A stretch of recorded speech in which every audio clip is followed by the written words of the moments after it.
നമസ്കാരം, എല്ലാ പ്രിയ പ്രേക്ഷകർക്കും ഗുഡ് മോർണിംഗ് കേരളത്തിലേക്ക് സ്വാഗതം. നെഞ്ചുവിരിച്ച ഇന്ത്യൻ ടീം, അഭിമാനത്തോടെ ഇന്ത്യക്കാർ. ഏഷ്യ കപ്പ് കലാശപ്പോരിൽ വിജയ തിലകം ചൂടിയ ടീമിനെ വാഴ്ത്തുകയാണ് രാജ്യം.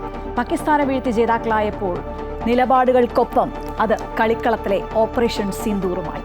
നമുക്ക് വാർത്തകൾ വിശദമായി തന്നെ നോക്കാം. ആദ്യം പ്രധാന തലക്കെട്ടുകളിലേക്ക്.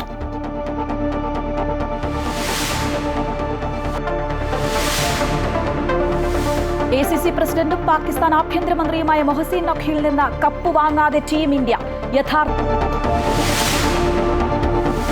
തീവ്ര വോട്ടർ പട്ടിക പരിഷ്കരണം സുതാര്യമാക്കണമെന്നാവശ്യപ്പെട്ട് കേരള നിയമസഭ ഇന്ന് പ്രമേയം പാസാക്കും. പ്രമേയം അവതരിപ്പിക്കുന്നത് മുഖ്യമന്ത്രി പിണറായി വിജയൻ. SIR സുതാര്യമായി നടപ്പാക്കണമെന്ന സർക്കാർ, പ്രതിപക്ഷം പിന്തുണയ്ക്കും. സാമ്പത്തിക പ്രതിസന്ധി ഇന്ന് അടിയന്തര പ്രമേയമാക്കാൻ പ്രതിപക്ഷം.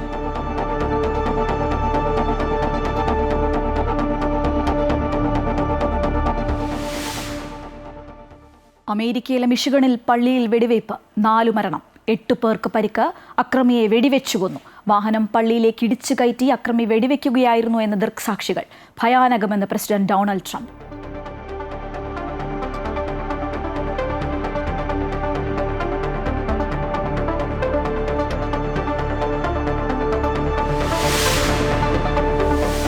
കരൂർ ആൾക്കൂട്ട ദുരന്തത്തിൽ DMK സർക്കാരിനും വിജയിക്കുമെന്ന് നിർണായകം. അന്വേഷണം സ്വതന്ത്ര ഏജൻസിക്ക് കൈമാറണമെന്ന TVKയുടെ ഹർജി ഇന്ന് മദ്രാസ് ഹൈക്കോടതി പരിഗണിക്കും.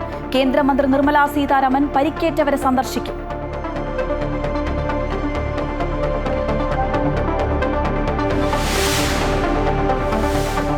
ശബരിമല സ്വർണ്ണപ്പാളി കേസ് ഹൈക്കോടതി ഇന്ന് വീണ്ടും പരിഗണിക്കും. സ്വർണ്ണപ്പാളികളുടെ ഭാരം കുറഞ്ഞതിലടക്കം ദേവസ്വം ബോർഡ് വിശദീകരണം നൽകും. സ്പോൺസറുടെ ബന്ധുവീട്ടിൽ നിന്ന് പീഠങ്ങൾ കണ്ടെത്തിയ വിവരവും ദേവസ്വം വിജിലൻസ് കൈമാറും.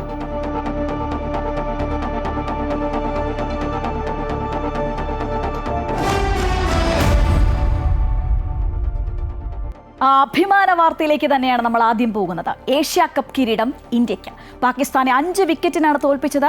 തിലക് വർമ്മയുടെ തകർപ്പൻ അർദ്ധ സെഞ്ചുറിയും കുൽദീപ് യാദവിന്റെ 4 വിക്കറ്റ് പ്രകടനവുമാണ് ഇന്ത്യക്ക് ആവേശകരമായ വിജയം സമ്മാനിച്ചത്. 4 ഓവറിൽ 1 വിക്കറ്റിന് 113 റണ്ണെന്ന നിലയിലായിരുന്നു പാകിസ്ഥാൻ. പക്ഷേ അടുത്ത 33 റൺസ് എടുക്കുന്നതിനിടെ ശേഷിച്ച 9 വിക്കറ്റും നഷ്ടമായി. 8 പേർ 2 അക്കം കണ്ടില്ല. 4 വിക്കറ്റുമായി കുൽദീപ് കളം വാഴുകയായിരുന്നു. ഫീൽഡിംഗിലും ഇന്ത്യൻ താരങ്ങൾ മിന്നി. മറുപടി ബാറ്റിംഗിനിറങ്ങിയ ഇന്ത്യയുടെ പ്രകടനം തുടക്കം മുതൽ ആശങ്ക നിറഞ്ഞതായിരുന്നു. എന്നാൽ തിലക് വർമ്മ ഇന്ത്യക്ക് കരുത്തായി നിന്നു. 53 പന്തിൽ 69 റൺസ്, 4 സിക്സും 3 ഫോറും അടങ്ങിയ മിന്നും പ്രകടനം. 19-ാം ഓവറിൽ ദുബൈ പുറത്താകുമ്പോൾ ജയത്തിന് 10 റൺ അകലെയായിരുന്നു ഇന്ത്യ. ഹാരിസ് റൌഫ് എറിഞ്ഞ അവസാന ഓവറിന്റെ 2-ാം പന്തിൽ തിലക് സിക്സർ പറത്തിയതോടെ കളി ഇന്ത്യയുടെ കൈക്കലായി. ഒടുവിൽ ഓപ്പറേഷൻ സിന്ധൂറിന് ബാറ്റുകൊണ്ടും പാകിസ്ഥാന് മറുപടി നൽകിക്കൊണ്ട് ഇന്ത്യ വിജയ കിരീടം ചൂടി. Sports desk, Amrita TV. ചെറിയൊരിടവേളയ്ക്ക് ശേഷം ഇന്ന് വീണ്ടും നിയമസഭ ചേരുകയാണ്. തീവ്ര വോട്ടർ പട്ടിക പരിഷ്കരണം സുതാര്യമാക്കണമെന്നാവശ്യപ്പെട്ട് കേരള നിയമസഭ ഇന്ന് പ്രമേയം പാസാക്കും. മുഖ്യമന്ത്രി പിണറായി വിജയൻ പ്രമേയം അവതരിപ്പിക്കും. SIR സുതാര്യമായി നടപ്പാക്കണമെന്നാണ് സർക്കാർ പറയുന്നത്. പ്രതിപക്ഷം പിന്തുണയ്ക്കും. സാമ്പത്തിക പ്രതിസന്ധി ഇന്ന് അടിയന്തര പ്രമേയമാക്കാൻ പ്രതിപക്ഷം ഇതിനിടയിൽ ഒരുങ്ങുകയാണ്. വിവരങ്ങളുമായി രജിത്ത് ചേരുകയാണ്. രജിത്ത്, തീവ്ര വോട്ടർ പട്ടിക പരിഷ്കരണം തന്നെയാണ്, അതുമായി ബന്ധപ്പെട്ട പ്രമേയം ഇന്ന് കേരള നിയമസഭ പാസാക്കുന്നുണ്ട്. പക്ഷേ ഒരു ഇടവേളയ്ക്ക് ശേഷം നിയമസഭ ഇന്ന് പ്രക്ഷുബ്ധമാകാനുള്ളൊരു സാധ്യതയും ഇതോടൊപ്പം കാണുന്നില്ല. എന്തൊക്കെയാണ് സഭയിൽ നിന്നുണ്ടാകാൻ പോകുന്ന സംഭവവികാസങ്ങൾ? സമഗ്ര വോട്ടർ പട്ടിക പരിഷ്കരണവുമായി ബന്ധപ്പെട്ടുകൊണ്ടാണ് ഇന്ന് നിയമസഭയിൽ പ്രമേയം പാസാക്കുന്നത്. അത് പ്രതിപക്ഷവും ഈ പ്രമേയത്തെ പിന്തുണയ്ക്കും. മുഖ്യമന്ത്രി പിണറായി വിജയനാണ് പ്രമേയം പാസാക്കുകയും ചെയ്യുന്നത്. നേരത്തെ തന്നെ മുഖ്യ തെരഞ്ഞെടുപ്പ് ഓഫീസർ വിളിച്ചുകൂട്ടിയ യോഗത്തിലടക്കം സമഗ്ര വോട്ടർ പട്ടിക പരിഷ്കരണവും സംബന്ധിച്ചുള്ള ആശങ്കകൾ CPM-ഉം അതുപോലെ തന്നെ കോൺഗ്രസും ഉൾപ്പെടെയുള്ള കക്ഷികൾ നേരത്തെ തന്നെ അറിയിച്ചിരുന്നതാണ്. ഈ സാഹചര്യത്തിലാണ് ഇപ്പോൾ സംയുക്തമായി പ്രമേയം പാസാക്കാൻ തയ്യാറെടുക്കുന്നത്.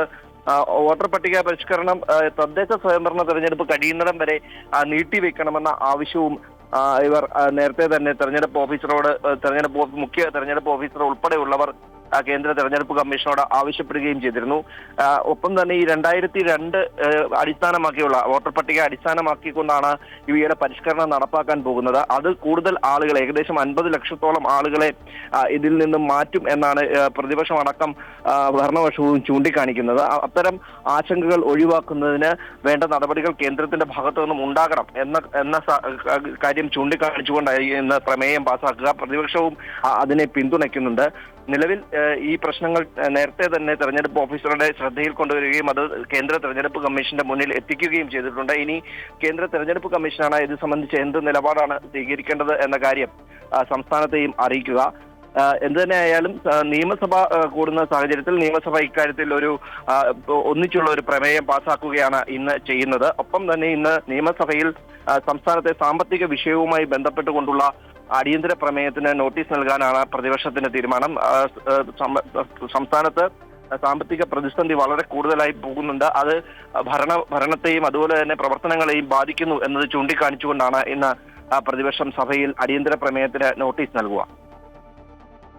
ശരി രജിത്ത്. തീവ്ര വോട്ടർ പട്ടിക പരിഷ്കരണം സുതാര്യമാക്കണമെന്നാവശ്യപ്പെട്ട് കേരള നിയമസഭ ഇന്ന് പ്രമേയം പാസാക്കും. ഒപ്പം തന്നെ ഇന്ന് സഭയിൽ അടിയന്തര പ്രമേയമായി സാമ്പത്തിക പ്രതിസന്ധി ഉന്നയിക്കാനും പ്രതിപക്ഷം ഒരുങ്ങുകയാണ്. വിവരങ്ങളുമായി ഒപ്പം ചേരുകയായിരുന്നു രജിത് കുമാർ. നമ്മൾ ശബരിമല വിഷയത്തിലേക്കാണ് പോകുന്നത്. ശബരിമല സ്വർണ്ണപ്പാളി കേസ് ഹൈക്കോടതി ഇന്ന് വീണ്ടും പരിഗണിക്കും. സ്വർണ്ണപ്പാളികളുടെ ഭാരം കുറഞ്ഞതിലടക്കം ദേവസ്വം ബോർഡ് ഇന്ന് വിശദീകരണം നൽകും. സ്പോൺസറുടെ ബന്ധുവീട്ടിൽ നിന്ന് പീഠങ്ങൾ കണ്ടെത്തിയ വിവരവും ദേവസ്വം വിജിലൻസ് കൈമാറും. വിവരങ്ങളുമായി അഡ്വക്കേറ്റ് രാജേഷ് ചേരുകയാണ്.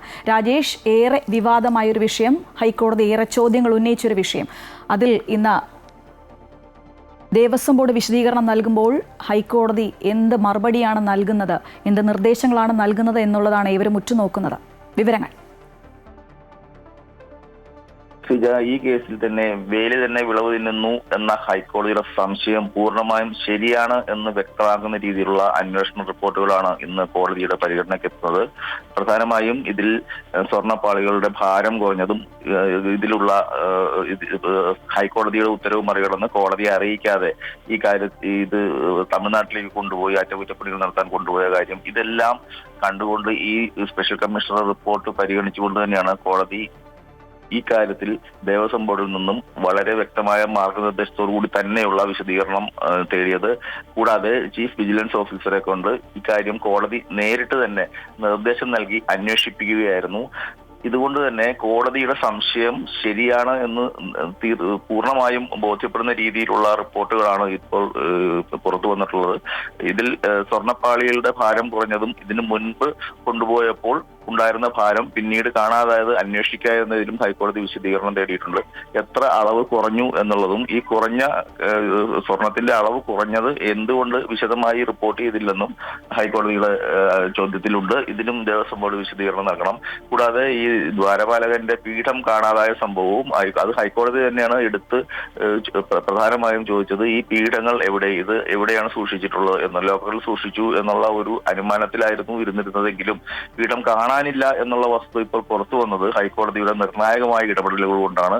ചീഫ് വിജിലൻസ് ഓഫീസർ ഇത് അന്വേഷിച്ച് കണ്ടെത്തി എന്നുള്ള ഒരു വാർത്ത ഇന്നലെ മാധ്യമങ്ങൾ പുറത്തുവിടുകയുണ്ടായി. അപ്പോൾ തീർച്ചയായും ഈ കാര്യത്തിലും ഹൈക്കോടതിയിൽ നിന്ന് റിപ്പോർട്ട് വരും. ഇതെല്ലാം പരിഗണിച്ച ശേഷം ഇത്തരത്തിലുള്ള ചൂഷണങ്ങൾ അല്ലെങ്കിൽ ഇത്തരത്തിലുള്ള മോഷണങ്ങൾ എന്ന് തന്നെ പറയാം, ഇത് അവിടെ നടക്കാതിരിക്കുവാൻ വേണ്ട വ്യക്തമായ ഒരു മാർഗനിർദ്ദേശം ദേവസ്വം ബോർഡിനോ അല്ലെങ്കിൽ അവിടുത്തെ സുരക്ഷാ സംവിധാനങ്ങൾക്ക് ഹൈക്കോടതി പുറപ്പെടുവിക്കും എന്നാണ് നമ്മൾ പ്രതീക്ഷിക്കുന്നത്. തീർച്ചയായും. എന്തായാലും ശബരിമല സ്വർണ്ണപ്പാളി കേസ് ഹൈക്കോടതി ഇന്ന് വീണ്ടും പരിഗണിക്കുമ്പോൾ എന്ത് നടപടിയാകും കോടതിയുടെ ഭാഗത്തു നിന്നുണ്ടാവുക എന്നുള്ളതാണ് ഏവരും ഉറ്റുനോക്കുന്ന. വിവരങ്ങളുമായി ഒപ്പം ചേരുകയായിരുന്നു അഡ്വക്കേറ്റ് രാജേഷ്. കരൂർ ആൾക്കൂട്ട ദുരന്തത്തിൽ വിജയ്ക്കും DMK സർക്കാരിനും ഇന്ന് നിർണായകമായൊരു ദിവസം തന്നെയാണ്. അന്വേഷണം സ്വതന്ത്ര ഏജൻസിക്ക് കൈമാറണമെന്ന TVKയുടെ ഹർജി മദ്രാസ് ഹൈക്കോടതിയുടെ മധുര ബെഞ്ച് ഇന്ന് പരിഗണിക്കും. സംഭവവുമായി ബന്ധപ്പെട്ട് CCTV ദൃശ്യങ്ങൾ സംരക്ഷിക്കാൻ നടപടി വേണമെന്നും TVK ആവശ്യപ്പെട്ടിട്ടുണ്ട്. വിജയ്ക്കെതിരെ കോടതി പരാമർശങ്ങളുണ്ടായാൽ സർക്കാർ പ്രതികരണം എങ്ങനെയാകുമെന്നതിൽ ആകാംക്ഷ ശക്തമാണ്. അതിനിടെ കേന്ദ്രമന്ത്രി നിർമ്മല സീതാരാമൻ ഇന്ന് പരിക്കേറ്റവരെ കാണും.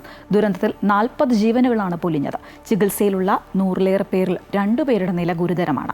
ദുരന്തം നടന്ന് 2 ദിവസം പിന്നിട്ടിട്ടും മൗനം തുടരുകയാണ് വിജയ്.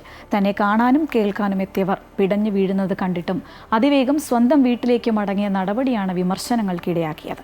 സംഭവത്തിൽ TVKയുടെ 2 സംസ്ഥാന നേതാക്കൾക്കെതിരെ പോലീസ് കേസെടുത്തിട്ടുണ്ട്. എന്നാൽ വിജയ്ക്കെതിരെ തിടുക്കത്തിൽ നടപടി വേണ്ട എന്നാണ് DMKയിലെ ധാരണ. ഭൂട്ടാൻ വാഹന കള്ളക്കടത്തിൽ ഇടനിലക്കാർക്കായി കസ്റ്റംസ് അന്വേഷണം പുരോഗമിക്കുകയാണ്. കോയമ്പത്തൂർ സംഘത്തിന് പുറമെ ഇടനിലക്കാരായി പ്രവർത്തിച്ച ഡൽഹി സംഘത്തിന്റെ വിവരങ്ങൾ തേടുകയാണ്. കൊച്ചി മരടിൽ നിന്ന് പിടികൂടിയ കാറിന്റെ ഉടമ മാഹിനെ ഇന്ന് വീണ്ടും കസ്റ്റംസ് ചോദ്യം ചെയ്യുമെന്നാണ് അറിയാൻ കഴിയുന്നത്.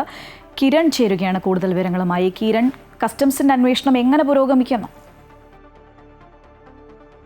ശ്രീജ, കോയമ്പത്തൂര് സംഘമാണ് കേരളത്തിലേക്ക് ഈ വാഹനങ്ങൾ എത്തിച്ചതെന്നായിരുന്നു കസ്റ്റംസിന്റെ കണ്ടെത്തലുണ്ടായിരുന്നത്. ഇതിനെ തുടർന്നായിരുന്നു നേരത്തെ ഈ പിടിച്ചെടുത്ത വാഹനങ്ങളുടെ ഉടമകളോട് ഇതിന്റെ വിവരങ്ങളെല്ലാം തന്നെ ഹാജരാക്കാനായിട്ട് പറഞ്ഞിരുന്നത്. ഈ വാഹനത്തിന്റെ ഉടമസ്ഥാവകാശം സംബന്ധിച്ചുള്ള വിവരങ്ങൾ ഹാജരാക്കിയ സമയത്താണ് കഴിഞ്ഞ ദിവസം മരട്ടിലെ നിന്ന് അവിടെ വർക്ക്ഷോപ്പിൽ നിന്ന് ഒരു പഴയ വാഹനം പിടികൂടുകയും ഇതിന്റെ ഉടമയായിട്ടുള്ള മാഹിൻ അൻസാരിയെ കസ്റ്റംസ് ചോദ്യം ചെയ്യുകയും ചെയ്തിരുന്നത്. ഈ ചോദ്യം ചെയ്തലിൽ നിന്നാണ് കോയമ്പത്തൂർ സംഘത്തിന് പുറമെ ഡൽഹിയും കേന്ദ്രീകരിച്ച് ഇത്തരത്തിലുള്ള സംഘം പ്രവർത്തിക്കുന്നുണ്ട് എന്ന വിവരം കസ്റ്റംസിന് ലഭിക്കുന്നത്.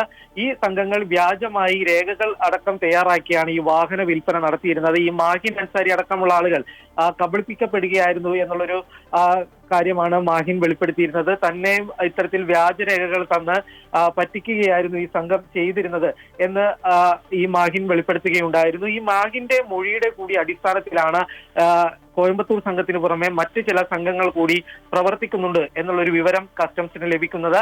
ഇനി ഈ സംഘങ്ങളെ കണ്ടെത്തുന്നതിന് വേണ്ടിയുള്ള നീക്കം കൂടിയാണ് കസ്റ്റംസിന്റെ ഭാഗത്തു നിന്നും പ്രധാനമായിട്ടും ഉണ്ടായിക്കൊണ്ടിരിക്കുന്നത്.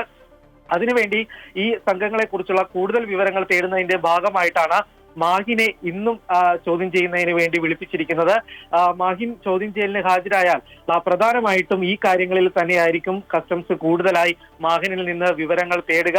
ഒപ്പം തന്നെ മറ്റു വാഹനങ്ങൾ നിലവിൽ ഇപ്പോൾ 39 വാഹനങ്ങൾ മാത്രമാണ് കസ്റ്റംസിന് പിടികൂടാൻ കഴിഞ്ഞിട്ടുള്ളത്. ഏകദേശം 150ഓളം വാഹനങ്ങൾ കേരളത്തിലേക്ക് എത്തിയിട്ടുണ്ട് എന്നുള്ളൊരു വിവരമാണ് കസ്റ്റംസിന് ലഭിച്ചിരുന്നത്. ഈ വാഹനങ്ങളൊക്കെ എവിടെയാണ് ഒളിപ്പിച്ചിരിക്കുന്നത് എന്ന് കണ്ടെത്തുന്നതിന് വേണ്ടിയുള്ള നീക്കം കസ്റ്റംസിന്റെ ഭാഗത്തു നിന്നുമുണ്ട്. നേരത്തെ ഈ കസ്റ്റംസ് പരിശോധന ആരംഭിച്ചതിന് പിന്നാലെ തന്നെ ഈ വാഹനങ്ങളൊക്കെ ഉടമസ്ഥർ പല സ്ഥലങ്ങളിലാക്കി മാറ്റിയിരുന്നു എന്ന വിവരം കസ്റ്റംസിന് ലഭിച്ചിരുന്നു. ഇതിന്റെ അടിസ്ഥാനത്തിൽ പോലീസിന്റെ കൂടി സഹായം കസ്റ്റംസ് തേടിയിട്ടുണ്ട്. ഏതായാലും വരും ദിവസങ്ങളിൽ തന്നെ കൂടുതൽ വാഹനങ്ങൾ കണ്ടെത്താൻ കഴിയും എന്നുള്ളൊരു പ്രതീക്ഷ തന്നെയാണ് കസ്റ്റംസിനുള്ളത്. ഒപ്പം തന്നെ ഈ ഇടനിലക്കാരായിട്ടുള്ള സംഘങ്ങളെ കണ്ടെത്തുന്നതിന് വേണ്ടിയുള്ള ശ്രമവും കസ്റ്റംസ് ആരംഭിച്ചിട്ടുണ്ട്. ശ്രീജ. ശരി കിരൺ. ഭൂട്ടാൻ വാഹന കള്ളക്കടത്തിൽ ഇടനിലക്കാർക്കായി കസ്റ്റംസ് അന്വേഷണം പുരോഗമിക്കുകയാണ്. വിവരങ്ങളുമായി ഒപ്പം ചേരുകയായിരുന്നു കിരൺ കുമാർ. ഇനിയൊരു ദാരുണ സംഭവത്തിലേക്കാണ് നമ്മൾ പോകുന്നത്. അമേരിക്കയിലെ മിഷിഗണിൽ പള്ളിയിൽ വെടിവയ്പ് 4 പേരാണ് മരിച്ചത്, 8 പേർക്ക് പരിക്കേറ്റു എന്നുള്ള വിവരവും പുറത്തു വരുന്നു. അക്രമി എന്തായാലും വെടിവെച്ചു കൊന്നിട്ടുണ്ട്. Jesus Christ of Latter Day Saints ചർച്ചിലാണ് സംഭവം. പള്ളിയിൽ പ്രാർത്ഥന നടക്കുന്നതിനിടെയായിരുന്നു ആക്രമണമുണ്ടായത്.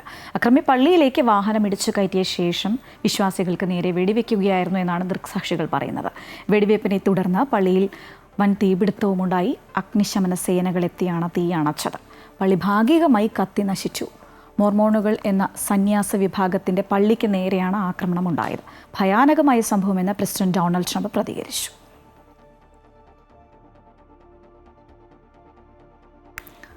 കോഴിക്കോട് നഗരമധ്യത്തിൽ വെള്ളം കെട്ടിക്കിടന്ന് കൊതുകുകൾ വളരുകയാണ്. സ്പോർട്സ് അതോറിറ്റി ഓഫ് ഇന്ത്യയുടെ ഓഫീസിന് മുന്നിലാണ് ഇങ്ങനെ മലിനജലം കെട്ടിക്കിടക്കുന്നത്. പ്രശ്നം അവിടെയല്ല.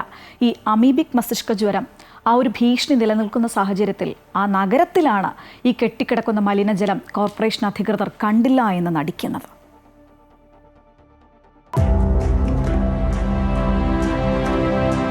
അമീബിക് മസ്തിഷ്ക ജ്വരം പടരുന്നത് ഇത്തരത്തിൽ കെട്ടിക്കിടക്കുന്ന വെള്ളത്തിൽ നിന്നാണ്. അമീബിക് ബാധിച്ച് ആളുകൾ മരിച്ചുകൊണ്ടിരിക്കുമ്പോഴും EMS സ്റ്റേഡിയത്തിന് സമീപമുള്ള സായ് കേന്ദ്രത്തിന്റെ പരിസരത്ത് മലിനജലം കെട്ടിക്കിടക്കുന്നുണ്ടായിരുന്നു.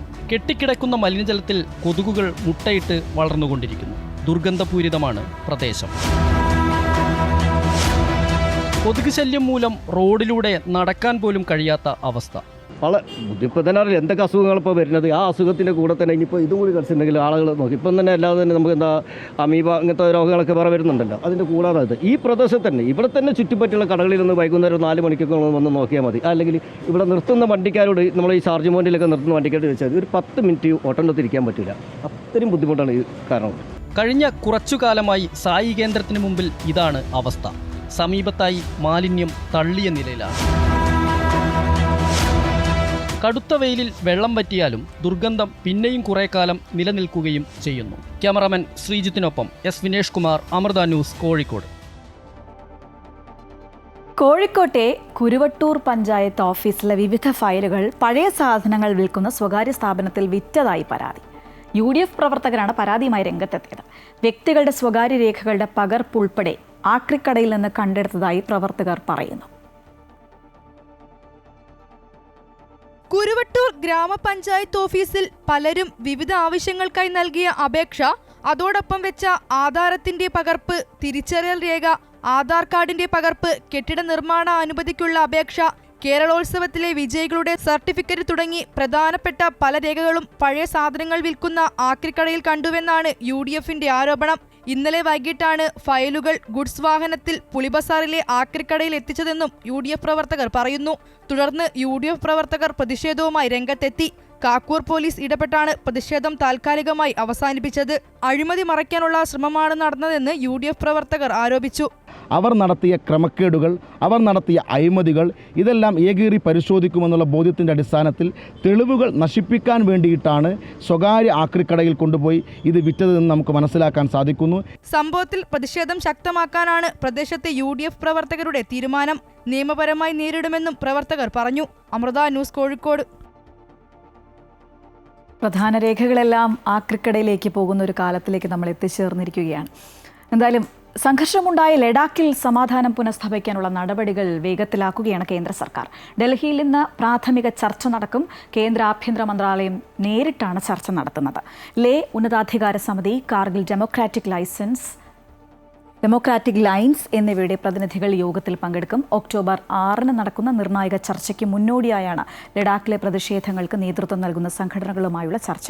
ലഡാക്കിന് സംസ്ഥാന പദവി വേണം എന്നാണ് പ്രതിഷേധക്കാരുടെ ആവശ്യം. എന്നാൽ ചൈനയുമായി അതിർത്തി പങ്കിടുന്ന മേഖലകൾ ഉൾപ്പെടുന്നതിനാൽ സുരക്ഷാ പ്രതിസന്ധി ഉണ്ടാകുമെന്നുള്ളതാണ് കേന്ദ്ര സർക്കാർ നിലപാട്.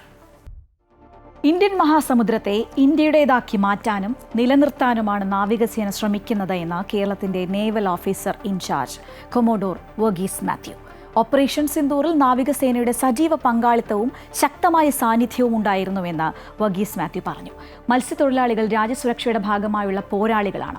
അമൃത വാർത്തകൾക്ക് അനുവദിച്ച പ്രത്യേക അഭിമുഖത്തിൽ സംസാരിക്കുകയായിരുന്നു കൊമോഡോർ വർഗീസ് മാത്യു. നമസ്കാരം. കേരളത്തിൻ്റെ ഒരു തീരദേശത്തിൻ്റെ ഒരു വ്യാപ്തി നമുക്കറിയാം. വളരെ വലിയൊരു കോസ്റ്റ് ലൈനുള്ളൊരു സംസ്ഥാനമാണ് കേരളം. അതുകൊണ്ട് തന്നെ നാവികസേനയുടെ കണ്ണും കാതും എപ്പോഴും തുറന്നിരിക്കേണ്ടത് വളരെ അത്യാവശ്യമാണ്. ഇന്ന് വളരെ ബഹുമാനിതനായ ഒരു അതിഥിയാണ് നമ്മളോടൊപ്പം ഉള്ളത്, കൊമഡോർ വർഗീസ് മാത്യു. അദ്ദേഹത്തിന് കേരളത്തിൻ്റെ ചാർജാണുള്ളത്.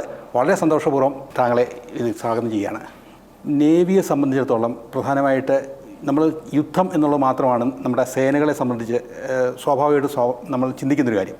പക്ഷേ അതിനപ്പുറത്തേക്ക് കേരളത്തിൽ നാവികസേനയ്ക്ക് ഒരുപാട് കാര്യങ്ങൾക്ക് ഒരുപാട് ഉത്തരവാദിത്തങ്ങളുണ്ട്.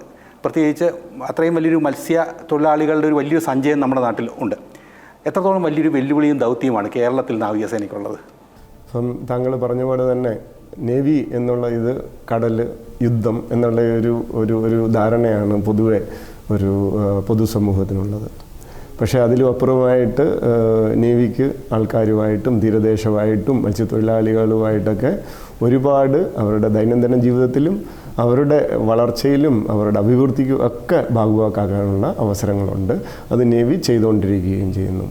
അപ്പോൾ അതിന് ഒരു നിമിത്തമാകാൻ എനിക്ക് എൻ്റെ ഈ അപ്പോയിൻമെൻറ്റിന് സാധ്യമായത് ഒരു ഭാഗ്യമായിട്ട് ഞാൻ സ്വയം കരുതുന്നു. അപ്പം താങ്കളുടെ ചോദ്യത്തിന് ഉത്തരവായിട്ടുള്ള ഇത് ഒരു ദീർഘമായിട്ടുള്ള ഉത്തരം പറയാം. പക്ഷേ സമയക്കുറവ് മൂലം നമ്മളത് ചെറുതായിട്ട് പറഞ്ഞു കഴിഞ്ഞാൽ, എന്താണ് കേരള തീരം? അപ്പം എന്തോ പണ്ട് പരശുരാമൻ മഴുവെറിഞ്ഞ കണക്കെന്നൊക്കെ നമ്മൾ പറയുന്ന കണക്ക് തന്നെ കാസർഗോഡ് ടു പാറശാല വരെ ഏതാണ്ട് 600 കിലോമീറ്ററോളം. അപ്പോൾ 592.3 എന്ന് പറയാം, അല്ലെ ഏതാണ്ട് 600.17 എന്നും പറയുന്നു. അതാണ് ഇതിൻ്റെ ദൈർഘ്യം. അതിനിടയ്ക്ക് കോഴിക്കോടിനടുത്ത് മാഹെ ഒരു 1.2 കിലോമീറ്റർ യൂണിയൻ ടെറിട്ടറിയും വരുന്നുണ്ട്. അപ്പോൾ ഇതിനോട് ചേർന്നുള്ളതാണ് നമ്മൾ ഫിഷിംഗ് വില്ലേജസ് എന്ന് പറയുന്നത്. അപ്പോൾ ഫിഷിംഗ് വില്ലേജസ് എന്ന് പറയുമ്പം കണക്കുകൾ അങ്ങോട്ടും ഇങ്ങോട്ടും അങ്ങനെ ഏതാണ്ട് ഒരു 222ഓളം നമുക്ക്, അത് പഞ്ചായത്തുകളുടെ അടിസ്ഥാനത്തിലൊന്നുമല്ല, ഈ തുറകളെന്നോ അല്ലേ അങ്ങനെയൊക്കെ പറയാം. അപ്പം കേരള തീരത്തെ മത്സ്യത്തൊഴിലാളികളുമായിട്ട് ഇണചേർന്ന് നിൽക്കുന്ന ഒരു സംവിധാനമാണ് നേവിയുടെ. അപ്പോൾ നേവൽ ഓഫീസർ ഇൻചാർജ് കേരള എന്ന് പറയുമ്പോൾ ഈ തീരദേശത്തിൻ്റെ സുരക്ഷ ഉറപ്പാക്കുന്നു. അതോടൊപ്പം മത്സ്യത്തൊഴിലാളികൾക്കും അല്ല കടലിനോടനുബന്ധിച്ചുള്ള തൊഴിലോ കടൽ തീരത്തിനോടനുബന്ധിച്ച തൊഴിൽ ജീവിക്കുന്നവർക്ക് സുരക്ഷ ഒരുക്കുക എന്നുള്ള കടമയും എൻ്റെ അടുത്താണ്. തീർച്ചയായിട്ടും. കാരണം സാധാരണക്കാരുടെ ചിലരുടെയെങ്കിലും ഒരു വിചാരം യുദ്ധമില്ലെങ്കിൽ സൈനിക ഉദ്യോഗസ്ഥരെയോ അല്ലെങ്കിൽ മറ്റുള്ളവരൊക്കെ വെറുതെ ഇരിക്കുകയാണെന്ന് ചിന്താതി. പക്ഷേ നമ്മൾ വാർത്താ മേഖലയിൽ പ്രവർത്തിക്കുന്നവർക്കറിയാം ഈ നിരന്തരമായൊരു ഈ ഒരു മോണിറ്ററിംഗ് സംവിധാനം പ്രവർത്തിച്ചില്ലെങ്കിൽ ഈ സുരക്ഷിതത്വമൊക്കെ അവതാളത്തിലാവുന്നറിയാം. കാരണം യുദ്ധമുണ്ടെങ്കിലും ഇല്ലെങ്കിലും ശരി നമ്മളുടെ ജോലി നമ്മൾ ചെയ്തുകൊണ്ടിരിക്കുക എന്നുള്ളതാണ് ഏറ്റവും പരമപ്രധാനമായ കാര്യം. അപ്പം ഇപ്പോൾ കടലിൽ വെല്ലുവിളികൾ ധാരാളം വന്നുകൊണ്ടിരിക്കുകയാണ്. പ്രത്യേകിച്ച് നമുക്കറിയാം നേവി ഉൾപ്പെടെയുള്ളവർ ഈ മയക്കുമരുന്ന് ഉൾപ്പെടെയുള്ള വേട്ടകളിൽ സജീവമായി പങ്കെടുത്തുകൊണ്ട് വലിയ ക്യാച്ചസ് ഒക്കെ നടത്തിയിട്ടുണ്ട്. ആ മേഖലയിൽ നിന്നുള്ള ഭീഷണി അത് എത്രത്തോളം ഗൗരവതരമാണ്, നമ്മളെങ്ങനെയാണ് അതിനെ അമർച്ച ചെയ്യേണ്ടത്? അപ്പോൾ വളരെ നല്ല ചോദ്യമാണ്. ഇപ്പോൾ തീരദേശ സുരക്ഷ അല്ലെങ്കിൽ രാജ്യസുരക്ഷ ഇതിൻ്റെയൊക്കെ അവിഭാജ്യ ഘടകമാണ് കടൽ സുരക്ഷ, സമുദ്ര സുരക്ഷ, അതുപോലെ തന്നെ എക്കണോമിക് സെക്യൂരിറ്റി എന്ന് പറയുന്നത്, അവിടെ സാമ്പത്തിക സുരക്ഷയും. അപ്പോൾ നമ്മുടെ മത്സ്യത്തൊഴിലാളികൾ സാമ്പത്തിക സുരക്ഷയ്ക്ക് വേണ്ടി ഒരുപാട് കോൺട്രിബ്യൂട്ട് ചെയ്യുന്ന അത് മിക്കവർക്കും അറിയാമെന്ന് തോന്നുന്നു. കാരണം മത്സ്യത്തൊഴിലാളികൾ ഉൽപ്പാദിപ്പിക്കുന്ന അല്ല കടലിൽ നിന്ന് പിടിച്ചുകൊണ്ടുവരുന്ന ക്യാച്ച് വിറ്റ് നമ്മൾ കഴിക്കുക മാത്രമല്ല ഒരുപാട് സമുദ്രോൽപ്പന്നങ്ങൾ കയറ്റി അയക്കുന്നുണ്ട്. അപ്പോൾ എക്സ്പോർട്ടിന് വേണ്ടിയും പ്രയോഗിക്കുന്നതാണ്. ഈ സുരക്ഷയിൽ ഇൻവോൾവ് ആയിരിക്കുന്ന അവരെ നമ്മൾ രാജ്യസുരക്ഷയും കൂടി പാട്ടാക്കുകയാണ്. അപ്പോൾ എന്താണ് ഇതുവഴി സംഭവിക്കുന്നത്? ഒരു ഇന്ത്യൻ നേവിയോ കുറച്ച് കോസ്റ്റ് ഗാർഡിലെ ആൾക്കാരോ കുറച്ച് മെറൈൻ പോലീസോ അല്ലെ കോസ്റ്റൽ പോലീസോ കൊണ്ട് മാത്രം തീർക്കാൻ പറ്റുന്നതല്ല ഈ വെല്ലുവിളികൾ. അത് അഭിമുഖീകരിക്കാൻ വേണ്ടി ഏറ്റവും നല്ലത് കടലിലെ എന്നും സജ്ജമാക്കിയിരിക്കുന്ന കടലിലെ പൊതുജനങ്ങളിലെ കടലിലെ ജീവികൾ എന്ന് പറയുന്നത് മത്സ്യത്തൊഴിലാളികളാണ്. അപ്പോൾ അവർ ഈ ഇതിലോട്ട് സുരക്ഷയോടുകൂടി പാട്ടാവുമ്പം എന്ത് വെല്ലുവിളികളാണെങ്കിലും നമുക്ക് നേരിടാൻ പറ്റും. അപ്പോൾ താങ്കൾ സൂചിപ്പിച്ച പോലെ എന്താണ് വെല്ലുവിളികൾ?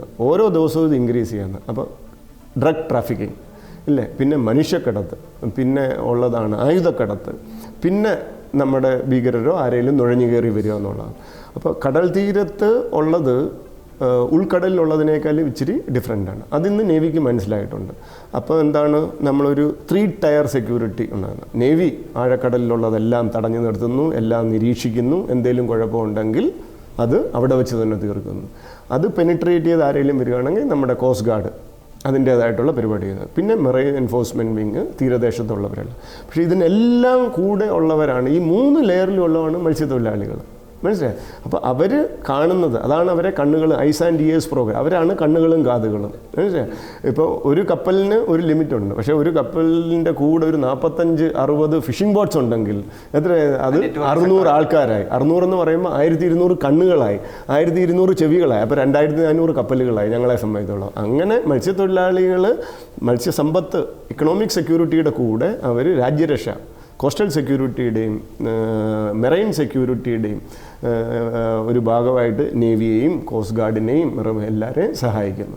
വളരെ ഇൻസ്പയറിംഗ് ആയിട്ടുള്ള ഒരു ജീവിതമാണ് താങ്കളുടേത്. പ്രത്യേകിച്ച് നേവിയിലെ ഏറ്റവും ഉയർന്ന ഒരു ഉദ്യോഗസ്ഥൻ, കമഡോർ എന്നുള്ളൊരു പദവിയിലേക്ക് ഇരിക്കുന്ന ഒരു മലയാളി, അതും കേരളത്തിൻ്റെ നെല്ലറയായ കുട്ടനാട്ട് പോലൊരു ഗ്രാമത്തിൽ നിന്ന് വളർന്നു വന്ന ഒരാൾ. തീർച്ചയായും ആ ഒരു വളർച്ച അത് കേൾക്കുന്നത് തീർച്ചയായും നമ്മുടെ കുട്ടികൾക്ക് ഇപ്പോഴും പലപ്പോഴും ഇത് നമുക്ക് എത്തിപ്പെടാനാവുന്ന സ്ഥലങ്ങളാണോ എന്നൊരു ആത്മവിശ്വാസക്കുറവ് ഇപ്പോഴും ഉണ്ട്. ഒരു ഗ്രാമാന്തരീക്ഷത്തിൽ വളർന്ന ഒരാൾ ഇത്ര വലിയൊരു പദവിയിലേക്ക് എത്തിപ്പെടുന്നതിന് വേണ്ടി എന്ത് തരത്തിലുള്ള ജീവിതക്രമമാണ് സ്വീകരിച്ചത്?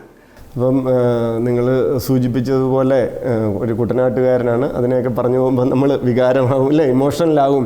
അപ്പം എന്നും അഭിമാനമുണ്ട്. കണ്ടങ്കരി എന്ന് പറഞ്ഞൊരു ചെറിയ ഗ്രാമത്തിൽ നിന്നാണ് ഞാൻ വന്നത്. ജനിച്ചത് അവിടാണ്, വളർന്നത് അതാണ്. അപ്പോൾ കണ്ടങ്കരി ചമ്പക്കുളം വില്ലേജിലാണ്, കുട്ടനാട് താലൂക്കിൽ, ആലപ്പുഴയിലാണ് ഇത്.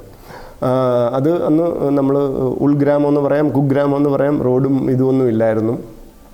പക്ഷേ അവിടുത്തെയൊക്കെ ഏറ്റവും വലിയൊരു സമ്പത്ത് എന്ന് പറഞ്ഞു കഴിഞ്ഞാൽ ജനങ്ങളുടെ ഐക്യം, പിന്നെ എന്തും നേരിടാം എന്നുള്ള ഒരു ആത്മധൈര്യം.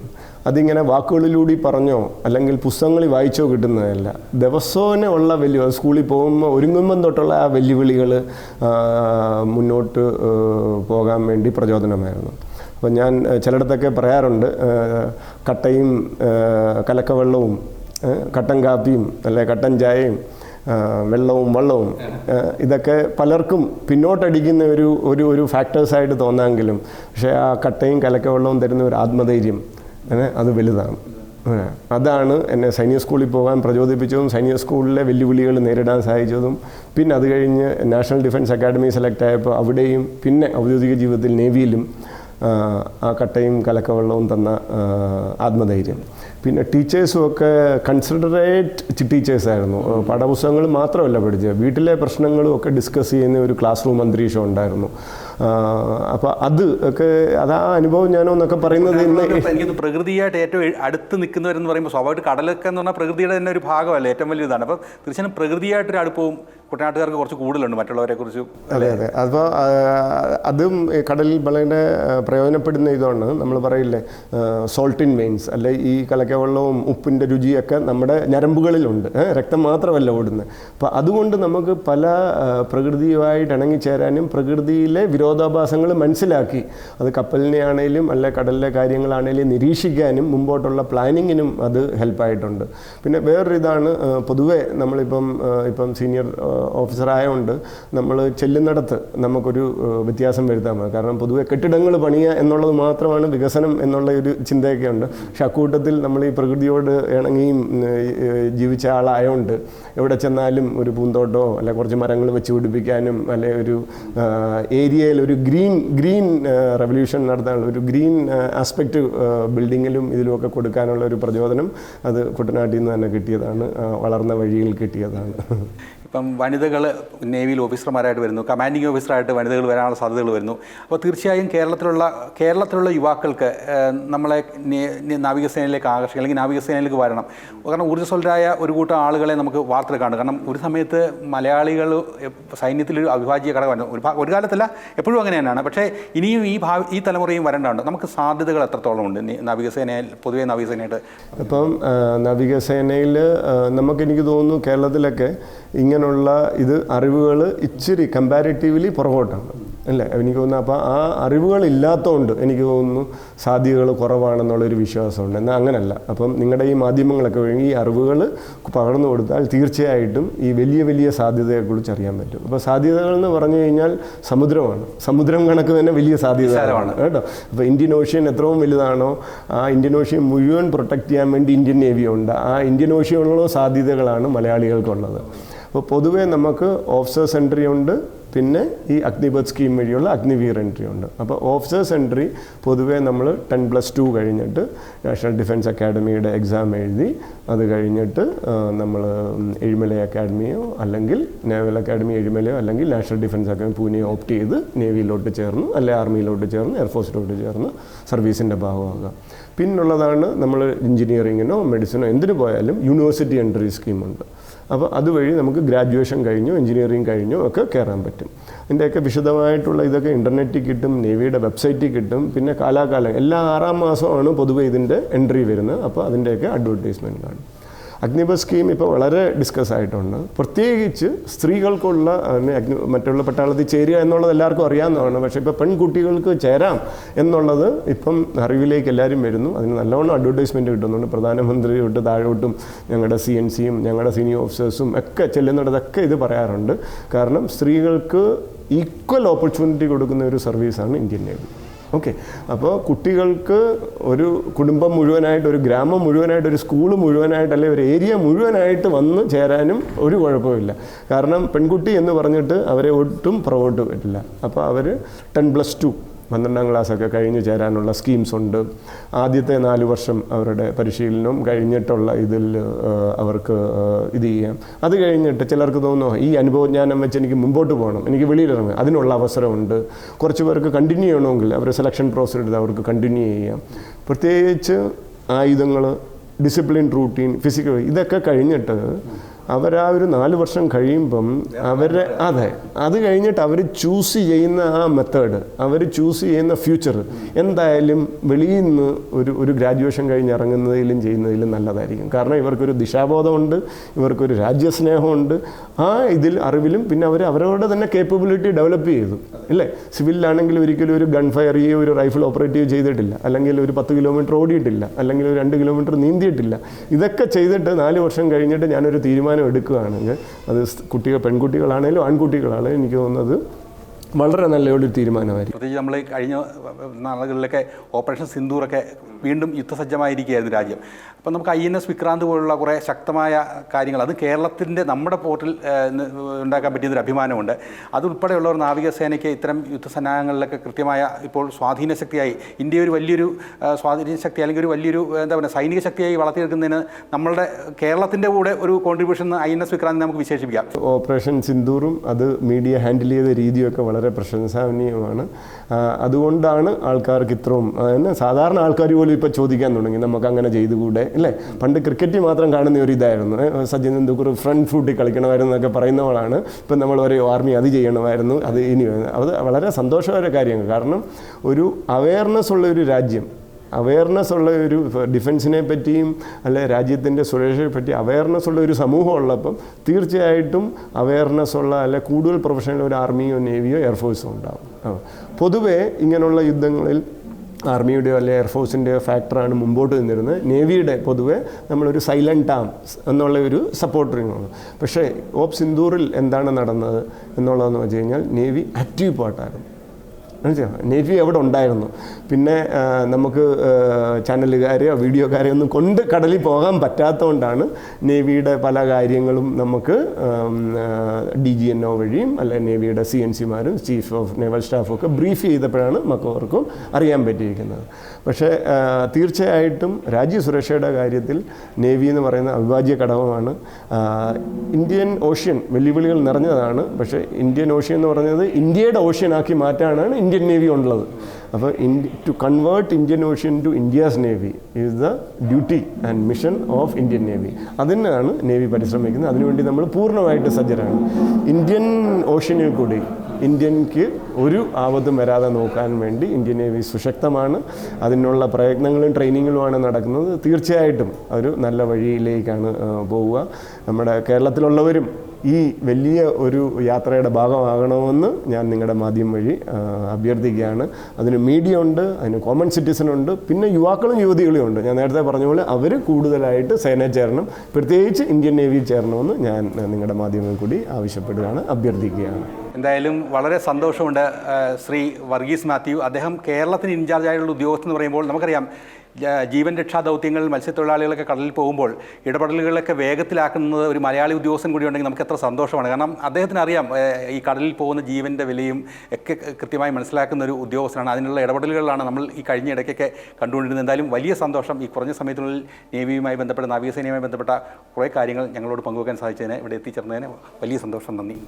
Thank you. സദ്ഗുരു ശ്രീ മാതാ അമൃതാനന്ദമയി ദേവിയുടെ ഐക്യരാഷ്ട്രസഭാ പ്രസംഗത്തിന്റെ രജത ജൂബിലി പുരസ്കാരവേളയിൽ മന്ത്രി സജി ചെറിയാൻ അമ്മയോട് കാണിച്ച സ്നേഹവും ആദരവും മന്ത്രിക്കെതിരെ ആയുധമാക്കിയവർ മഠത്തെയും ലക്ഷ്യമിടുന്നു.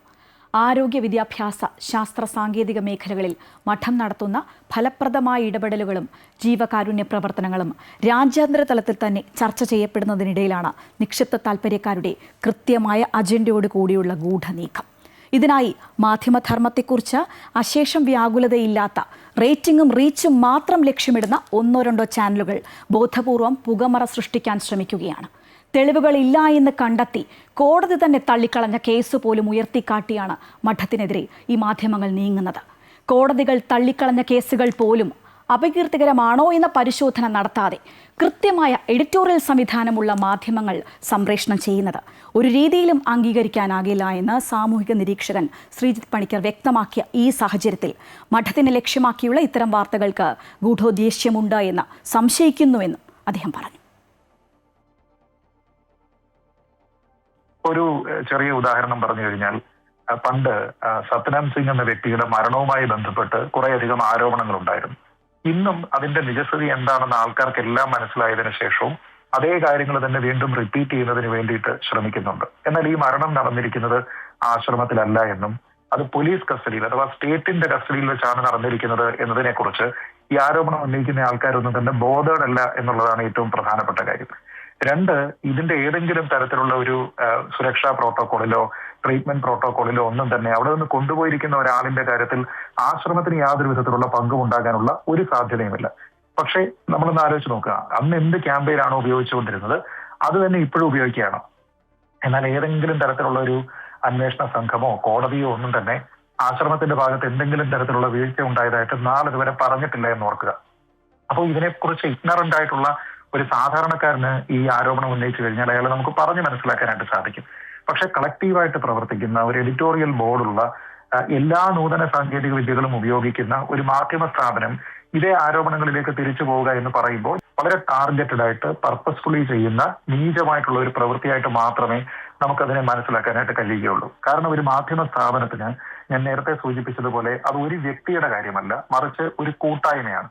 ആ കൂട്ടായ്മ എന്ന് പറയുമ്പോൾ പല തരത്തിലുള്ള ഇന്റലക്ച്വൽസ് ആയിട്ടുള്ള ആൾക്കാർ അതിലുണ്ട്. അതിനൊരു എഡിറ്റോറിയൽ ബോർഡുണ്ട്, ഒരു പോളിസി ഉണ്ട്, അവർക്ക് ഒരു ഫാക്ട് വെരിഫിക്കേഷൻ സിസ്റ്റം ഉണ്ട്, അവർക്കൊരു ലീഗൽ സെല്ലുണ്ട്. അപ്പൊ അവരൊരു കാര്യത്തിൽ ഒരു ആരോപണം, പണ്ട് കാലത്തുണ്ടായിരുന്ന ഒരു വിഷയം അല്ലെങ്കിൽ ഒരു ആരോപണം, ആ ആരോപണത്തിനെ വീണ്ടും അവർക്ക് ബ്രോഡ്കാസ്റ്റ് ചെയ്യണമെന്ന് അവർ തീരുമാനിക്കുമ്പോൾ അതിന്റെ വസ്തുതകൾ എന്തായിരുന്നു എന്ന് വെരിഫൈ ചെയ്യുന്നതിന് വേണ്ടിയിട്ടുള്ള എല്ലാവിധ അവന്യൂസും എല്ലാവിധ റിസോഴ്സസും അബൻഡന്റ് ആയിട്ട് ലഭിക്കുന്ന ഒരു സ്ഥാപനം എന്ന് പറയുന്നത് ഒരു മാധ്യമ സ്ഥാപനമാണ്. അങ്ങനെയുള്ള മാധ്യമ സ്ഥാപനം വളരെ ടാർഗറ്റഡ് ആയിട്ട് ഇങ്ങനെ ഒരു ക്യാമ്പയിൻ, അതും ഇങ്ങനെ ഒരു സമയം അതിനു വേണ്ടിയിട്ട് ചൂസ് ചെയ്യുന്നുണ്ട് എങ്കിൽ അതിനർത്ഥം ഒന്ന്, അവർക്ക് അമ്മയ്ക്ക് കിട്ടുന്ന ആഗോള അംഗീകാരത്തിൽ അങ്ങേയറ്റത്തെ ബുദ്ധിമുട്ടുണ്ട് എന്നുള്ളതാണ്. രണ്ട്, അതുകൊണ്ട് തന്നെ അമ്മയുടെ കീർത്തിയെ ഏതെങ്കിലും രീതിയിൽ കളങ്കപ്പെടുത്തുന്നതിനുള്ള ഒരു ശ്രമം ഇപ്പൊ ഈ പഴയ കാര്യങ്ങളെല്ലാം റീപർപ്പസ് ചെയ്ത് കൊണ്ടുവന്നു കഴിഞ്ഞാൽ അത് പൊളിറ്റിക്കലായിട്ടാണെങ്കിലും മറ്റേതെങ്കിലും തരത്തിലാണെങ്കിലും അമ്മയ്ക്കൊരു നെഗറ്റീവ് ഇമ്പാക്ട് ഉണ്ടാക്കാനായിട്ട് സാധിക്കുമോ എന്ന രീതിയിലേക്കുള്ള ഒരു ഗൂഢചിന്ത അതിന് പിന്നിലുണ്ട്. മാതാമൃതാനന്ദമയി മഠവും അമ്മയും നടപ്പാക്കുന്ന കാരുണ്യ സേവന പ്രവർത്തനങ്ങൾ ലോകമെങ്ങും അംഗീകരിക്കുമ്പോഴാണ് തെറ്റായ വിമർശനങ്ങളുമായി ചില മാധ്യമങ്ങളടക്കം രംഗത്ത് വരുന്നത് എന്ന് മുൻ സംസ്ഥാന പോലീസ് മേധാവി ടി പി സെൻകുമാർ പറഞ്ഞു. ഇതിന് പിന്നിൽ ഗൂഢലക്ഷ്യമാണുള്ളതെന്നും അദ്ദേഹം വ്യക്തമാക്കി. അമ്മ ഒരിക്കലും ഒരു വിദ്വേഷവും ആരുടെയിടത്തും കാണിച്ചിട്ടില്ല എന്ന് മാത്രമല്ല, ജാതി മത ദേശങ്ങൾക്ക് അതീതമായി എല്ലാവർക്കും സഹായങ്ങൾ ചെയ്യുന്നതിനും അവരുടെ വേദനകൾ തീർക്കുന്നതിനും ശ്രമിച്ചിട്ടുള്ളതാണ്. ഇപ്പോൾ ചൂണ്ടിക്കാണിക്കുന്ന ചില വസ്തുതകൾ, അത് ഗെയിൽ ട്രേഡ് വേൾഡിന്റെ ആയാലും അതുപോലെ സത്നാം സിംഗ് മാനിന്റെ ആയാലും, അതെല്ലാം പൂർണ്ണമായും നിയമപരമായി കഴിഞ്ഞ കാര്യങ്ങളാണ്. ഇപ്പോൾ ഒരു മന്ത്രി മാതായുടെ ശിരസിൽ ഉമ്മ വയ്ക്കുകയും മാതായുടെ ആശീർവാദങ്ങൾ വാങ്ങുകയും ചെയ്തു. അത് ഒരു LDF മന്ത്രിയാണ് എന്നതുകൊണ്ട് ഈ വിദ്വേഷപരമായ പരാമർശങ്ങൾ നിറയ്ക്കുവാൻ ചിലർ മനഃപൂർവ്വം ശ്രമിക്കുകയാണ്. അത് തികച്ചും തെറ്റായ പ്രവണതയാണ്. ഈ ലോകത്തെ അമ്മയുടെ ആശീർവാദം ലഭിച്ച, അമ്മയുടെ സേവനം ലഭിച്ച നൂറുകണക്കിന്, ആയിരക്കണക്കിന്, പതിനായിരക്കണക്കിന് വീടുകൾ ലഭിച്ച, ശുശ്രൂഷകൾ ലഭിച്ച, ആസ്പത്രി സേവനങ്ങൾ ലഭിച്ച എല്ലാവരോടും ചെയ്യുന്ന ഒരു തെറ്റായ കാര്യമാണ്. തീർച്ചയായിട്ടും അത് വളരെ മോശമായ മനസ്സിൽ നിന്ന് ഉത്ഭവിക്കുന്ന ഒരു പ്രവണതയാണെന്ന് തന്നെ പറയാം. അതുകൊണ്ട് തീർച്ചയായിട്ടും മാതാ അമൃതാനന്ദമയി അമ്മ ഇനിയും ജനങ്ങളെ സേവിക്കാനായി ഉണ്ടാകും. ഉപയോഗശേഷം നാം വലിച്ചെറിയുന്ന പല വസ്തുക്കളും നമുക്ക് വീണ്ടും ഉപയോഗിക്കാമെന്ന് കാട്ടിത്തരുകയാണ് അമൃത ക്യാമ്പസുകൾ. അലങ്കാര വസ്തുക്കളായും ആശയങ്ങളിലൂടെ അത്ഭുതങ്ങൾ ജനിപ്പിക്കുന്ന കലാസൃഷ്ടികളായും ഉപയോഗശൂന്യമായ വസ്തുക്കൾ മാറുമ്പോൾ അമൃത ക്യാമ്പസുകളിലെ വിദ്യാർത്ഥികളുടെ മികവ് വേറിട്ട കാഴ്ചകളാണ്. അമ്മയുടെ 72ാം ജന്മദിനാഘോഷങ്ങളുടെ ഭാഗമായി അമൃതപുരി ക്യാമ്പസിൽ നടന്ന ഒരു ലോകം ഒരേ ഹൃദയം പ്രദർശനത്തിലെ ഈ കാഴ്ചകൾ ഏറെ മനോഹരങ്ങളായിരുന്നു. ഉപയോഗശേഷം പ്ലാസ്റ്റിക് കുപ്പികളും പൊട്ടിയ ചില്ല് ഗ്ലാസുകളും പേപ്പറുമൊക്കെ വലിച്ചെറിയുന്നവരാണോ നിങ്ങൾ? എങ്കിൽ ഇനി അതിനു മുൻപ് രണ്ടാമതൊന്ന് ചിന്തിക്കണം. കാരണം ഉപയോഗശേഷം നാം കളയുന്ന ഇവയൊക്കെ നമുക്ക് വീണ്ടും ഉപയോഗിക്കാം. അതെങ്ങനെയെന്ന് ഈ കുട്ടികൾ പറയുക മാത്രമല്ല, കാണിച്ചുകൂടി തരുന്നു. നമുക്ക് വേസ്റ്റായിട്ട് മാത്രം കാണാണ്ട് അതിനെ നമ്മൾ അപ്സൈക്കിൾ ചെയ്ത് യൂസ്ഫുള്ളായിട്ടുള്ള ഓരോ പ്രൊഡക്ട്സ് നമുക്ക് ഉണ്ടാക്കാൻ പറ്റും. ഫോർ എക്സാമ്പിൾ, നമ്മൾ MLP പോലുള്ള പ്ലാസ്റ്റിക് കവറിൽ നിന്ന് നമ്മളത് നെയ്ത് വീവ് ചെയ്ത് ഒരു ബാഗ്സ് ഉണ്ടാക്കാൻ പറ്റുന്നുണ്ട്. പിന്നെ എല്ലാ വേസ്റ്റിലും നമുക്കൊരു ആർട്ട് കാണാൻ പറ്റും. ആ ആർട്ടിനെ എല്ലാം ചേർത്ത് വെച്ച് ഓരോരോ പുതിയ രൂപങ്ങളും ക്യാൻവാസിൽ നമുക്കത് പകർത്താൻ പറ്റും. ഓരോ സ്കൾപ്ചേഴ്സ് ഉണ്ടാക്കാൻ പറ്റും. അതെല്ലാമാണ് നിങ്ങൾക്ക് ഇവിടെ കാണാൻ പറ്റുന്നത്. വാത്സല്യം ചൊരിയുന്ന അമ്മ, മറ്റൊന്നിലൂടെയും പകരം വയ്ക്കാനില്ലാത്ത ആ സ്നേഹമറിയുന്ന കുഞ്ഞുങ്ങൾ. പേപ്പറുകൾ കുഴച്ച് പൾപ്പ് രൂപത്തിലാക്കി നിർമ്മിച്ചെടുത്തതാണ് ഈ മനോഹര സൃഷ്ടി. നമുക്ക് വെല്ലുവിളിയാകുന്ന പ്ലാസ്റ്റിക് കുപ്പികളും പ്ലാസ്റ്റിക് കവറുകളും പ്രകൃതിയും പൂക്കളും പക്ഷികളുമായി മാറി. അല്ല, അങ്ങനെ ഈ കുട്ടികൾ മാറ്റിയെടുത്തു.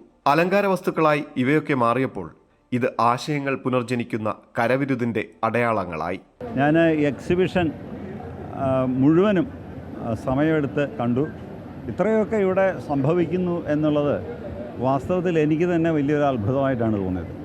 കാരണം ഇതിനെക്കുറിച്ചൊക്കെ പറഞ്ഞു കേട്ടിട്ടുണ്ടെങ്കിലും ആദ്യമായിട്ടാണ് ഇത് എത്രമാത്രം വലിയൊരു സംഭാവനയാണ് അമ്മയും അമ്മയുടെ സ്ഥാപനങ്ങളും സമൂഹത്തിന് നൽകുന്നത്. പ്രത്യേകിച്ചും നമ്മുടെ ഇന്നത്തെ കാലത്തെ സസ്റ്റൈനബിൾ ഡെവലപ്മെൻറ്റ്, സുസ്ഥിര വികസനത്തിനെക്കുറിച്ച് പറയുന്ന ഒരുപാട് കോൺഫറൻസുകളും മീറ്റിങ്ങുകളും ചർച്ചകളും ഇൻ്റലക്ച്വൽ അനാലിസിസും സയൻറ്റിഫിക് സ്റ്റഡീസും ഒക്കെ നടക്കുന്ന ഈ കാലത്ത് വളരെ വളരെ പ്രായോഗികമായിട്ട് ഇപ്പോൾ ഇവിടെ ഞാൻ കണ്ട ഈ വേസ്റ്റ് കൊണ്ടുണ്ടാക്കുന്ന പലതരത്തിലുള്ള ഉപയോഗ സാധനങ്ങൾ, ഇതൊക്കെ ഇതിനെക്കുറിച്ച് ഏകദേശ രൂപം എനിക്ക് ഉണ്ട് എങ്കിൽ പോലും എനിക്കൊരു നേരിട്ടൊരു അനുഭവം ഇപ്പോഴാണ് കിട്ടിയത്. അതിൻ്റെ ഒരു വലിയ ചിത്രം ഇപ്പോൾ എനിക്ക് എൻ്റെ ഉള്ളിൽ ഉണ്ട്. ഇവിടെ നടത്തുന്ന ഈ എക്സിബിഷൻ വളരെ നന്നായിരിക്കുന്നു. പ്രത്യേകിച്ചും ഉപയോഗശൂന്യമായതും പ്ലാസ്റ്റിക് പോലെയൊക്കെയുള്ള പ്രകൃതിക്ക് എപ്പോഴും കടന്നു കഴിഞ്ഞാൽ നശിക്കാത്തതുമായ പല സാധനങ്ങളും ഉപയോഗിച്ച് അത് റീയൂസ് ചെയ്യുന്നത് വളരെ നന്നായിട്ടുണ്ട്. വളരെ എഫക്റ്റീവായിട്ടുള്ള ആർട്ട് വർക്കാണ്. പിന്നെ ബാഗ് ഇത് ക്ലോത്ത് ആക്കിയിട്ട് ഈ നൂലുകൾ ഉണ്ടാക്കിയിട്ട് അതിൽ നിന്നുണ്ടാക്കുന്ന ബാഗുകളൊക്കെ വളരെ ശ്രദ്ധേയമായിട്ടുള്ളതാണ്. വളരെ മാതൃകാപരമായ ഒരു കാര്യമാണ്. സുസ്ഥിര വികസന കാഴ്ചപ്പാടിൽ അധിഷ്ഠിതമായ അമൃത വിശ്വവിദ്യാപീഠത്തിന്റെ പാഠ്യപദ്ധതികളാണ് ഇതിനൊക്കെയും പ്രചോദനം. ഈ സൃഷ്ടികളൊക്കെയും കാഴ്ചക്കാരെ ആശയങ്ങളുടെ വിശാല ലോകത്തേക്ക് കൂട്ടിക്കൊണ്ടുപോകുന്നു. ഒപ്പം പരിസ്ഥിതി സംരക്ഷണത്തിന്റെ നല്ല പാഠങ്ങളായി ഇവ മാറുന്നു. അമൃത ന്യൂസ്, കൊല്ലം. വിപണി വിലയിരുത്തലുമായി ധനകാര്യ ഓഹരി വിദഗ്ധൻ കെ ദിലീപ് ചേരുകയാണ്. Shri Dileep, good morning. കേരളത്തിലേക്ക് സ്വാഗതം. ഇന്ന് വിപണിയിൽ നമുക്ക് എന്ത് പ്രതീക്ഷിക്കാം? ഇന്ന് നേരിയ നേട്ടത്തിൽ വ്യാപാരം തുടങ്ങാമെങ്കിലും വളരെ വലിയ തോതിലുള്ള കയറ്റിറക്കങ്ങൾ വിപണിയിൽ പ്രതീക്ഷിക്കുന്നുണ്ട്. മാത്രമല്ല, വിപണിയുടെ ഉയർച്ചയിൽ വിൽപ്പന തുടരാനും സാധ്യതയുണ്ട്. കഴിഞ്ഞ ദിവസങ്ങളെല്ലാം വിപണിയിൽ ഈ ഒരു വിൽപ്പന പ്രകടമായിരുന്നു. പ്രത്യേകിച്ചും കഴിഞ്ഞ ഒരാഴ്ച വലിയൊരു നഷ്ടത്തിലാണ് വ്യാപാരം അവസാനിപ്പിച്ചത്. ആഗോള സാഹചര്യങ്ങൾ തികച്ചും പ്രതികൂലമായതാണ് ഇപ്പോഴത്തെ വിപണിയിലെ വിൽപ്പനയ്ക്ക് പ്രധാനപ്പെട്ട കാരണം. അതിൽ ഏറ്റവും പ്രധാനപ്പെട്ടത് US ഭാഗത്തു നിന്നും ഉണ്ടായിട്ടുള്ള പുതിയ തീരുവ നിർദ്ദേശങ്ങളാണ്. അത് വിപണിയെ സാരമായി തന്നെ ബാധിക്കുന്നുണ്ട്. ഒപ്പം തന്നെ പുതിയ വിസ നിയമങ്ങളും സോഫ്റ്റ്വെയർ മേഖലയിലെ ഇടിവിന് കാരണമായിട്ടുണ്ട്. ഈ രണ്ട് ഘടകങ്ങളും പ്രതികൂലമായി നിൽക്കുന്നിടത്തോളം വിപണിയിൽ വിൽപ്പന സമ്മർദ്ദം തുടരാൻ തന്നെയാണ് സാധ്യത. ആഭ്യന്തര തലത്തിൽ വിപണിയെ സ്വാധീനിക്കാൻ പോകുന്ന പ്രത്യേക ഘടകങ്ങളൊന്നും തന്നെയില്ല. ആകെ ഉള്ളത് ബുധനാഴ്ച നടക്കുന്ന റിസർവ് ബാങ്കിന്റെ പണനയ അവലോകന യോഗമാണ്. രൂപയുടെ മൂല്യം കാര്യമായി ഇടിഞ്ഞ ഒരു സാഹചര്യത്തിൽ പണനയ അവലോകനത്തിൽ നിരക്കുകളിൽ മാറ്റമില്ലാതെ തുടരാൻ തന്നെയാണ് സാധ്യത. നിലവിലെ സാഹചര്യം തുടരുക എന്ന നിലപാടായിരിക്കും റിസർവ് ബാങ്കിന്റെ ഭാഗത്തു നിന്ന് ഉണ്ടാവുക. ആഗോളതലത്തിൽ പ്രത്യേകിച്ചും US ഫെഡറൽ റിസർവ് പലിശ നിരക്ക് കുറച്ച സാഹചര്യത്തിൽ ഇവിടെ പലിശ നിരക്ക് കുറയ്ക്കാനുള്ള ഒരു സാഹചര്യം ഉണ്ടായിരുന്നെങ്കിൽ കൂടിയും ഇനിയൊരു പലിശ നിരക്കിൽ ഇനിയൊരു കുറവ് വരുത്തി കഴിഞ്ഞാൽ അത് രൂപയുടെ മൂല്യത്തെ പ്രതികൂലമായി വീണ്ടും ബാധിച്ചേക്കും എന്നുള്ളത് കൊണ്ട് തന്നെ ആ ഒരു നീക്കം ഉണ്ടാവാനും സാധ്യതയില്ല. അതുകൊണ്ട് തന്നെ അത് വിപണിയിൽ യാതൊരു സ്വാധീനവും ചെലുത്താത്ത ഒരു ഘടകമായി മാറുകയും ചെയ്യും. മറ്റൊന്ന്, വിദേശ നിക്ഷേപ സ്ഥാപനങ്ങളുടെ നിലപാടുകൾ തന്നെയാണ്. കഴിഞ്ഞ കുറേ നാളുകളായി അവർ തുടരുന്ന വിൽപ്പന തുടരുക തന്നെയാണ്. കഴിഞ്ഞ ആഴ്ചയും വലിയൊരു വിൽപ്പന വിദേശ നിക്ഷേപ സ്ഥാപനങ്ങളുടെ ഭാഗത്തുനിന്നുണ്ടായി. അത് തുടരുകയാണെങ്കിൽ അതും വിപണിയെ സ്വാധീനിക്കും. നിലവിലെ സാഹചര്യത്തിൽ വിപണിയിൽ ഓരോ മുന്നേറ്റത്തിലും വിൽപ്പന എന്നുള്ള ഒരു നിലപാടായിരിക്കും ഇനി വിപണിയിൽ ഉണ്ടാവുക. അതല്ലാതെ മറിച്ച് ഒരു തുടർച്ചയായ നിക്ഷേപ താല്പര്യം ഉണ്ടാവണമെങ്കിൽ 25,000 എന്ന നിലവാരത്തിന് മുകളിലേക്ക് മുൻനിര സൂചിക നീങ്ങി വ്യാപാരം തുടരേണ്ടതുണ്ട്. ആ ഒരു സാഹചര്യത്തിൽ മാത്രം ഇനി മുന്നോട്ട് നീങ്ങുമെന്നുള്ള പ്രതീക്ഷയുള്ളൂ. എന്തായാലും ഇന്ന് നേരിയ നേട്ടത്തിലായിരിക്കും വ്യാപാരം തുടങ്ങുക. ദിവസത്തിന്റെ രണ്ടാം പകുതി നിർണായകവുമായിരിക്കും. നന്ദി ശ്രീ ദിലീപ്. ലോക ഹൃദയ ദിനത്തോടനുബന്ധിച്ച് റോട്ടറി ഇന്റർനാഷണലിന്റെ നേതൃത്വത്തിൽ Kalpetta Leo metro cardiac centre, metro international cardiac centre Kozhikode എന്നീ സ്ഥാപനങ്ങളുടെ സഹകരണത്തോടെ വയനാട് കൽപ്പറ്റയിൽ സൗജന്യ ഹൃദയരോഗ നിർണയ ചികിത്സാ ക്യാമ്പ് സംഘടിപ്പിച്ചു. 400ഓളം രോഗികൾ ക്യാമ്പിൽ പങ്കെടുത്തു. രക്തപരിശോധന, എക്കോ ടെസ്റ്റ്, TMT, രോഗനിർണയം, മരുന്ന് വിതരണം എന്നിവ ഉണ്ടായിരുന്നു. ജന്മന ഹൃദയ വൈകല്യമുള്ള കുട്ടികൾക്കായി റോട്ടറി ഇന്റർനാഷണലിന്റെ സഹായത്തോടെ 1.5 ലക്ഷം രൂപ ചെലവ് വരുന്ന പ്രൊസീജിയർ സൗജന്യമായി ലിയോ മെട്രോ കാത്ത് ലാബിൽ വെച്ച് നടത്തുകയും ചെയ്തു. വിദഗ്ധരായ ഡോക്ടർമാരുടെ സേവനവും ക്യാമ്പിലുണ്ടായിരുന്നു.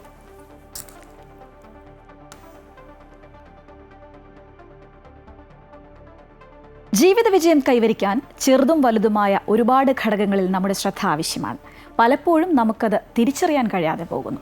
അത് കണ്ടെത്തി കൃത്യമായി ചൂണ്ടിക്കാട്ടുകയാണ് അമൃത ന്യൂസിൻ്റെ ഗെയിം ചേഞ്ചർ എന്ന സെഗ്മെൻറ്റിലൂടെ.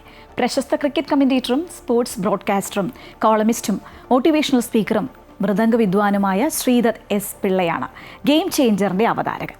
നമ്മുടെ ജീവിതത്തിൽ വഴിത്തിരിവാകുന്ന മാറ്റങ്ങൾ കൊണ്ടുവരാൻ ശ്രമിക്കുമ്പോൾ ശ്രദ്ധിക്കേണ്ട കാര്യങ്ങൾ എന്തൊക്കെയെന്ന് ഇന്ന് ശ്രീദത്ത് പിള്ള സംസാരിക്കുന്നു.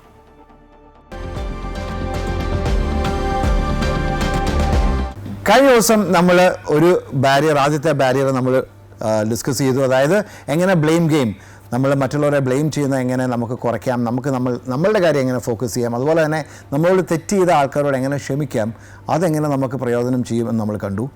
ഇന്ന് നമ്മൾ വേറൊരു കാര്യമാണ്, അതായത് നമ്മളൊരു ചേഞ്ച് നോക്കുമ്പം നമ്മൾ പലപ്പോഴും പലരും പറഞ്ഞാണ് ഞാനതൊക്കെ നോക്കി പോയി ഒന്നും നടക്കില്ല. We try doing it, we have been there before but we failed. ശരിയല്ലേ? പലപ്പോഴും നമുക്ക് തോന്നുന്നൊരു കാര്യമാണ്, അത് ഞാൻ നോക്കിയ കാര്യമാണ്, നടക്കില്ല. ഇപ്പോൾ വെയിറ്റ് കുറയ്ക്കാമെന്ന് പറയുന്നത് ചില ആൾക്കാർ അത് ജിമ്മിൽ പോകുന്ന പോലെ തന്നെയാണ്. കുറച്ചാൾ പോയിട്ട് അത് നിർത്തിക്കഴിഞ്ഞാൽ നടക്കുന്ന കാര്യമല്ല എന്ന് പറയും. ഒരു ചേഞ്ച് നമ്മൾ ഇംപ്ലിമെൻറ്റ് ചെയ്യാൻ നോക്കുമ്പം നമുക്ക് വേണ്ട 2-3 അത്യാവശ്യമായ കാര്യങ്ങളുണ്ട്. ഒന്നാണ് ക്ഷമ, 2 കൺസിസ്റ്റൻസി. ഇത് രണ്ടും ഇല്ലാതെ ചെയ്യാൻ വലിയ പാടായിരിക്കും. ഈ ഒരു കാര്യം, അതായത് നമ്മൾ പല പ്രാവശ്യം ചെയ്ത് തോറ്റു എന്നുള്ളത് പലപ്പോഴും നമുക്കൊരു ബാഗേജാണ് ഉള്ളിൽ കിടക്കുന്നത്. It's a history which is haunting us, it's a history which is stopping us from doing it again. അതെങ്ങനെ നമുക്ക് മാറ്റാം? So let's talk about patience and let's talk about how we can implement it. നമുക്കൊരു കാര്യം, നിങ്ങൾ ഏറ്റവും നന്നായിട്ട് ചെയ്യുന്ന കാര്യം എന്താണ്? ഇപ്പോൾ ഞാൻ ഉദാഹരണം പറയാം. ഇപ്പോൾ ഒരു സംഗീതജ്ഞൻ, ഒരു ശാസ്ത്രീയ സംഗീതജ്ഞൻ എന്ന് വെച്ചോളൂ.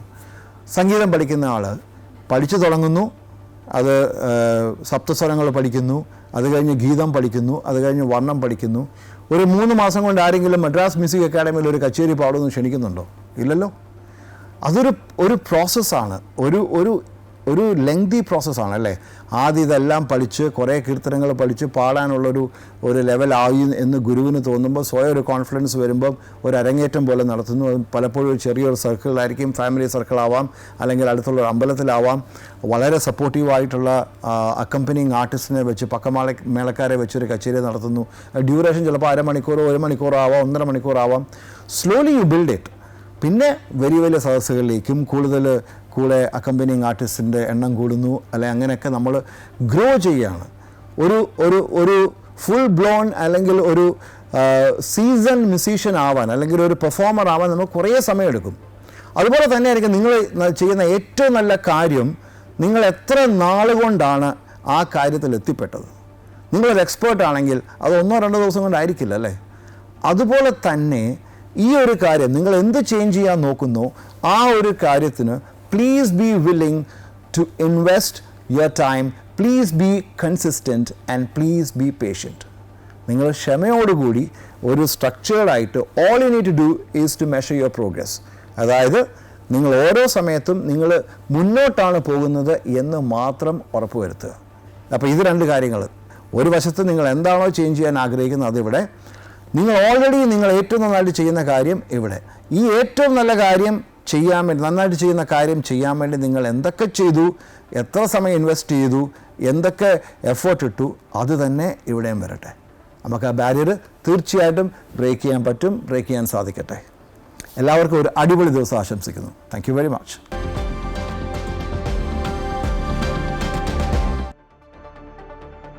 നവരാത്രി ആഘോഷങ്ങളുടെ ഭാഗമായ പൂജവയ്പ് ഇന്നാണ്. പൂജപ്പുര സരസ്വതി മണ്ഡപത്തിലടക്കം വൈകുന്നേരം 7 മണിക്ക് പൂജവയ്പ് ചടങ്ങുകൾക്ക് തുടക്കമാകും. ഒക്ടോബർ 2 വിജയദശമി ദിനത്തിൽ കുരുന്നുകൾക്ക് ആദ്യക്ഷരം കുറിക്കാൻ പൂജപ്പുര സരസ്വതി മണ്ഡപത്തിൽ വിപുലമായ ഒരുക്കങ്ങളാണ് പൂർത്തിയാക്കിയിട്ടുള്ളത്.